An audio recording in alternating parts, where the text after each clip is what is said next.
Hello বন্ধুরা, shooting থেকে বিয়ে এমন অভিনেত্রী বা অভিনেতার অভাব নেই। বাস্তবের কথায় রিল থেকে রিয়েল বহু ছবিতে একসঙ্গে অভিনয়ের সুবাদে অনেক অভিনেতা অভিনেত্রীদের মধ্যেই ভালো বন্ধুত্ব গড়ে ওঠে। শুটিংয়ের সময় দীর্ঘক্ষণ একসঙ্গে থাকার ফলে সেই বন্ধুত্ব অনেক সময় প্রেমে পরিণত হয়। এরপর শুটিং শেষে হয়ে গেলেও সেই রেস চলতেই থাকে, অবশেষে বিয়ের পিঁড়ি পর্যন্ত পৌঁছে যায়। সেই সম্পর্ক টলিউড হোক অথবা বলিউড, একসঙ্গে কাজ করতে করতে পরস্পরের কাছে চলে এসেছেন এমন উদাহরণের সাক্ষী রয়েছেন অনেকেই। এই তালিকায় কয়েকজনের নাম উল্লেখ করা হলো, যারা সহ অভিনেতা থেকে বাস্তব জীবনে দম্পতি হয়ে উঠেছেন। পিতার পথেই পুত্র, একসঙ্গে কাজের সুবাদে অমিতাভ বচ্চনের সঙ্গে সম্পর্কে জড়িয়ে পড়েছিলেন জয়া বচ্চন।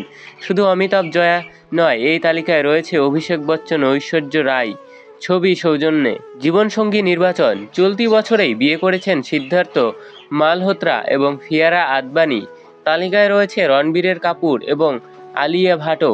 ছবি সৌজন্যে ইনস্টাগ্রাম আলিয়া ভাট, দীপিকা রণবীর। সহ অভিনেতা থেকে জীবনসঙ্গী হয়েছেন দীপিকা পাডুকোন এবং রণবীর সিং।